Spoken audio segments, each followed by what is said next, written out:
마태복음 26장 예수님을 죽일 계획. 예수님께서 이 모든 말씀을 마치셨을 때입니다. 예수님께서 제자들에게 말씀하셨습니다. 너희도 알다시피 이틀 뒤가 유월절이다. 그때 인자는 넘겨져 십자가에서 죽을 것이다.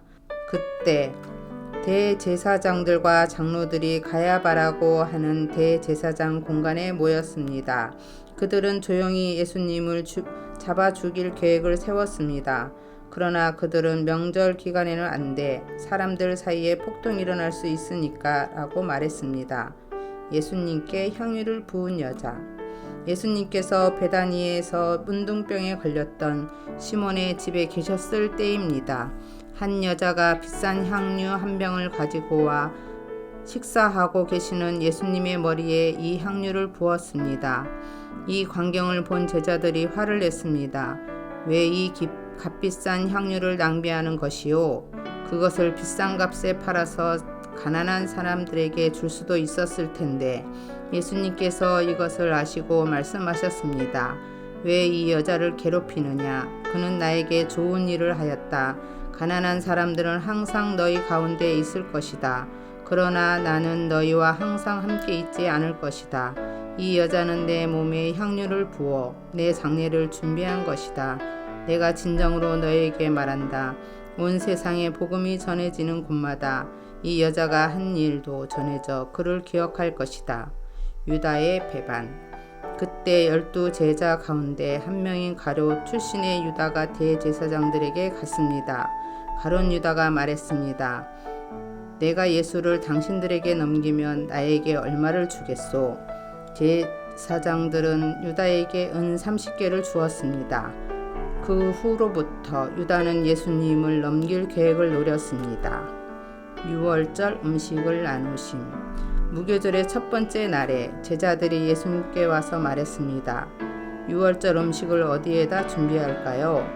예수님께서 대답하셨습니다. 성 안에 들어가 한 사람에게 이렇게 말하여라.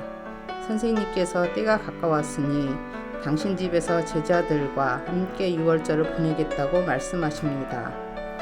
제자들이 예수님께서 말씀하신 대로 행하여 유월절을 준비하였습니다. 그날 저녁에 예수님께서 12명의 제자들과 함께 음식을 드시기 위해 앉으셨습니다. 모두들 식사를 하고 있을 때 예수님께서 말씀하셨습니다. 내가 너희에게 진정으로 말한다. 너희 중에 하나가 나를 배반할 것이다. 제자들은 매우 슬퍼하며 한 사람씩 예수님께 묻기 시작했습니다. 주님, 제가 그 사람은 아니지요? 예수님께서 대답하셨습니다. 나와 함께 그릇에 손을 넣는 자가 나를 배반할 것이다. 성경에 쓰여진 대로 인자는 떠나갈 것이다. 그러나 인자를 넘겨주는 사람에게는 화가 있다. 차라리 태어나지 않았더라면 자신에게 더 좋았을 것이다. 예수님을 배반한 유다가 예수님께 말했습니다. 선생님이여, 설마 제가 그 사람입니까? 예수님께서 그에게 내가 말했다 하고 대답하셨습니다. 마지막 만찬. 식사 때 예수님께서는 빵을 들어 감사 기도를 드리시고 그것을 떼어 제자들에게 주시며 말씀하셨습니다. 받아 먹어라. 이것은 내 몸이다. 또한 예수님께서 잔을 들어 감사드리신 후 그것을 제자들에게 주시며 말씀하셨습니다. 너희 모두 이것을 마셔라. 이것은 죄를 용서하기 위하여 많은 사람들을 위해 붓는 나의 피, 곧 언약의 피이다. 내가 너희에게 말한다. 내가 아버지의 나라에서 너희와 함께 새롭게 마시는 그날까지 지금부터는 포도 열매로 빚은 것을 마시지 않을 것이다. 그들은 찬송을 부르고 올리브 산으로 올라갔습니다. 베드로가 모른다고 할 것을 예언하심. 예수님께서 제자들에게 말씀하셨습니다. 오늘 밤 너희는 모두 나를 버릴 것이다. 성경에 이렇게 쓰여 있다. 내가 목자를 칠 것이니 양이 흩어질 것이다. 그러나 내가 살아난 뒤에 너희보다 먼저 갈릴리로 갈 것이다. 베드로가 말했습니다. 다른 모든 제자들이 주님을 버릴지라도 저는 결코 버리지 않겠습니다. 선생님께서 대답하셨습니다. 내가 진정으로 너희에게 말한다. 바로 오늘 밤 닭이 울기 전에 내가 나를 3번이나 모른다고 할 것이다. 베드로가 예수님께 말했습니다. 주님과 함께 죽을지라도 결코 주님을 모른다고 하지 않을 것입니다. 다른 제자들도 모두 똑같이 말했습니다. 겟세마네에서 기도하심. 그때 예수님께서 제자들과 함께 겟세마네라고 불리는 곳으로 가셨습니다. 예수님께서 제자들에게 말씀하셨습니다. 내가 저기에 가서 기도하는 동안 여기 앉아 있어라. 그리고 베드로와 세베대의 2 아들을 데리고 가셨습니다. 예수님께서는 매우 근심하시며 괴로워하기 시작하셨습니다. 예수님께서는 세 제자들에게 말씀하셨습니다. 내 마음이 괴로워 죽을 지경이다. 여기서 머무르며 나와 함께 깨어 있으라. 그리고 나서 약간 떨어진 곳으로 가서 얼굴을 땅에 대고 기도하셨습니다. 나의 아버지, 할 수만 있다면 제게서 이 잔을 지나가게 해 주십시오.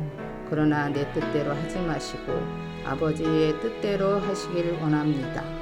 기도하신 후 제자들에게 오셔서 제자들이 자고 있는 것을 보시고 베드로에게 말씀하셨습니다. 너희들은 1시간도 나와 함께 깨어 있을 수 없느냐? 깨어서 너희가 시험에 빠지지 않도록 기도하여라. 영은 원하지만 육체가 약하구나.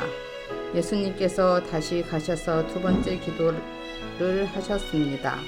나의 아버지여, 이것이 제게서 지나갈 수 없고 제가 마셔야만 한다면 아버지의 뜻대로 되기를 기도합니다. 그리고 나서 다시 제자들에게 가셔서 제자들이 자고 있는 것을 보셨습니다.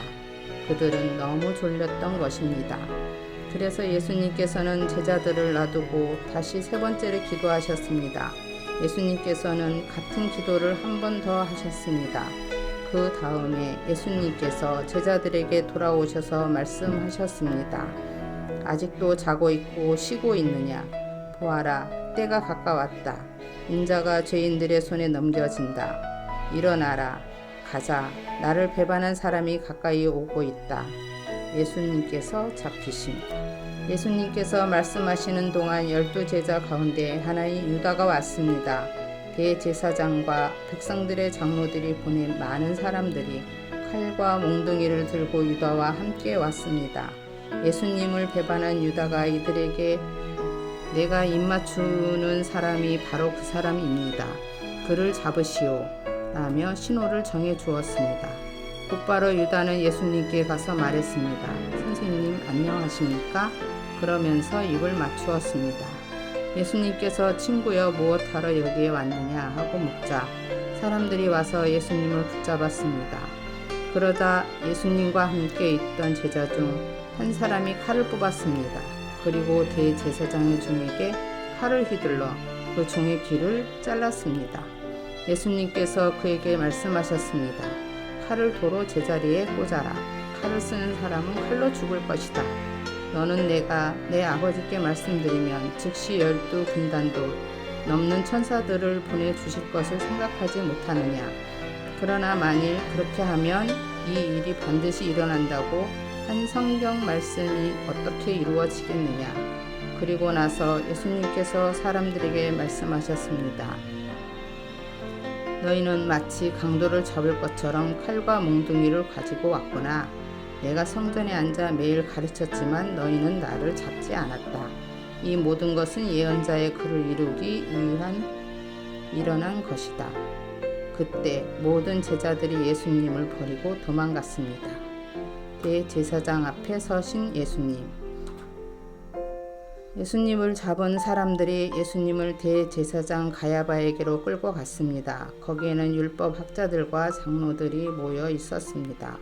베드로가 예수님과 멀찍이 떨어져 따라가 대제사장의 공간 마당에 들어갔습니다. 그리고 결과를 보려고 경비원들 틈에 끼어 함께 앉았습니다. 대제사장들과 전체 의원들이 예수님을 죽이기 위해 예수님을 고소할 거짓 증거를 찾으려 하였습니다. 많은 거짓 증인들이 나왔으나 아무 증거도 얻지 못하던 중 마침내 2 사람이 나왔습니다. 이들은 이 사람이 나는 하나님의 성전을 헐고 그것을 3일 만에 다시 세울 수 있다라고 말했습니다. 라고 증언했습니다. 대제사장이 일어서서 예수님께 물었습니다. 당신은 아무 대답도 하지 않겠소. 이 사람들이 당신에게 불리한 증언을 하는 것에 대한 당신의 답변이 무엇이오? 그러나 예수님께서는 아무것도 말씀하시지 않았습니다. 다시 대제사장이 예수님께 물었습니다. 내가 살아계신 하나님께 맹세하고 당신에게 명령하니 우리에게 말하시오. 당신이 하나님의 아들 그리스도요. 예수님께서 대답하셨습니다. 내가 말했다. 그러나 내가 너희에게 말한다. 이제 이후로 인자가 전능하신 자의 오른쪽에 앉아 있는 것과 하늘 구름을 타고 오는 것을 볼 것이다. 그러자 대제사장이 자기 옷을 찢으며 말했습니다. 이 사람이 하나님을 모독했다. 더 이상 증인이 필요 없다. 여러분 모두가 이 사람이 하나님을 모독하는 것을 들었다. 어떻게 생각하는가? 사람들이 대답했습니다. 죽어 마땅합니다. 그리고 사람들은 예수님의 얼굴에 침을 뱉고 주먹으로 치고 손바닥으로 때리며 그리스도야 누가 너를 때렸는지 맞춰보아라 하고 말했습니다. 베드로가 예수님을 알지 못한다고 말함. 베드로가 대제사장 공간 마당의 바깥쪽에 앉아 있었습니다. 그때 어떤 여자 하인이 와서 말했습니다. 당신도 갈릴리 사람 예수와 함께 있었지요.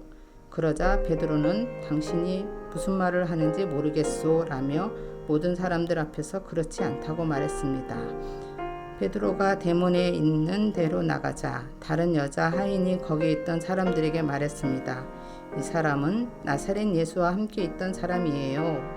또다시 베드로는 나는 그 사람을 모릅니다 라고 맹세를 하며 그렇지 않다고 말했습니다. 잠시 후 서 있던 어떤 사람들이 베드로에게 가서 말했습니다. 분명히 너는 그들과 한패다. 내 말씨를 보니 틀림없다. 그러자 베드로는 저주를 하며 맹세하였습니다. 나는 저 사람을 모릅니다. 그러자 바로 닭이 울었습니다. 베드로는 지난번 예수님께서 자기에게 하신 말씀을 기억났습니다. 닭이 울기 전에 너는 나를 3번이나 모른다고 할 것이다. 베드로는 밖으로 나가 몹시 울었습니다.